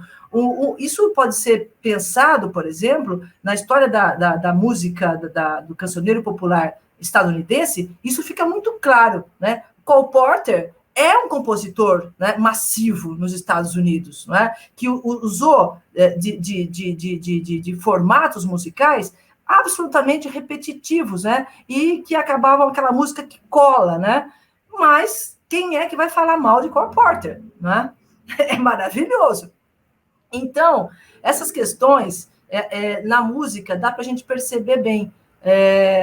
Você tem ritmos que nos causam repulsa, que estão longe do que a gente entende como canção popular, mas de que, alguma maneira, estão ligados, por exemplo, ao rap, né, ao funk, e que se tem lá um funk que vai exaltar, né, a meritocracia, de outro lado, você também tem um funk, né, que fala da questão do feminino. Então, eu acho difícil quando esse funk, que é um funk que faz apologia, né, do bem-sucedido, do consumo, né, se isso aí está muito dentro da cultura massiva, tem sempre uma outra possibilidade de apropriação e uso desse mesmo suporte em termos de gênero para se dizer outras coisas. Então, eu acho que é muito complexo a gente rotular a cultura de massa achando que tudo que está ali, né, é torto, não é? Tudo que está ali está para dominar, impor uma ordem capitalista. Isso vai de como a gente se apropria, né? Isso vai de como a gente ativamente pode interferir nesse processo. É claro que isso pressupõe educação, que nós não temos nesse país, né? Então, eu preciso de outros repertórios para poder questionar e me apropriar com autoria, né? E fazer isso virar outra coisa. Agora, se eu não tenho esses repertórios, que a educação, caberia a educação fornecer esses repertórios, né? a gente realmente corre o risco de ser dominado pela mídia. Então, depende de uma atitude passiva ou ativa, né, frente a essas tecnologias, né? Eu vejo muito assim. Tem uma outra pergunta aqui. A música folclórica como base da música de resistência tem relação com a capilaridade do cancioneiro popular? Eu confesso que eu não entendi muito bem, porque a música de resistência é, né, também cancioneiro popular. Então, eu não entendi muito bem a pergunta. Não sei se a Mariana tem alguma... Eu não sei, a hora que eu li, eu entendi da pessoa estar falando dessa comunicatividade da música popular. Um pouco do que eu já até falei um pouco no início da minha fala. Eu acho que ela está falando um pouco isso, dessa relação de se utilizar essa música folclórica como base da música de resistência, tipo, se interessar por essa música para resistência por conta do caráter comunicativo da música popular. Acho que era uma pergunta nesse tipo. Eu acho que até já foi respondida, né? Uhum. Sem dúvida. Bom, eu só posso agradecer aí a audiência da Márcia Nacharo, uma colega lá de Franca, do campus de Franca, né? E parceira também em muitas discussões, né, sobre esse assunto, parceira de muitas bancas de alunos, né, sobre esse tema também. E ela faz esse comentário, né? Repõe a indagação com relação ao vazio existente quando se pensa Brasil e América Latina com relação à latinidade, como elemento comum, né, formação e língua, além de outros aspectos. Eu acho que também a gente já comentou bastante, né, sobre essas questões.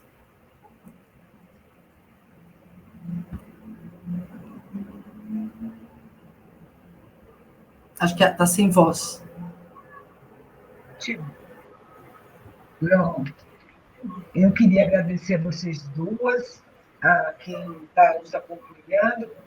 Sem dúvida, foi uma agradável tarde, né, da gente refletir um pouco sobre, e como eu disse, tornei a dizer, e vou fechar com isso, com temas que fazem a gente refletir, pensar e tentar esquadrinhar um pouco a realidade que a gente vive, pensar no contexto que a gente vive. Sem dúvida, música é um elemento muito forte da identidade mesmo, né? Então, eu agradeço muito, Tânia e Mariana, por trazer ao debate do CEDEM uma discussão que a gente não tinha tido até agora, veja só, né? Como é importante a gente mesmo, em época de pandemia, mesmo a gente conseguir dar continuidade a esses debates, torcendo para que, em futuro próximo, a gente se encontre no auditório da Sé com todos vocês e mais um pouco. Boa noite para todos, um grande abraço. Viu? Muito obrigada. Muito obrigada ao CEDEM, a Solange, muito obrigada por esse espaço, a Mariana. E vou dar a sugestão aí para o CEDEM. A Mariana tem um livro belíssimo sobre a canção, as folk song nos Estados Unidos, ainda pouco conhecido no Brasil, que a hora que vocês se interessarem por desdobrar o tema, fica aí a sugestão. Obrigada, também agradeço muito o convite, obrigada, professora Solange, professora Genira, todo o CEDEM e principalmente a Tânia, essa oportunidade de falar mais um pouquinho desse tema que eu gosto tanto. Obrigada, gente. Boa tarde para todo mundo. Boa tarde. Tchau. Até mais.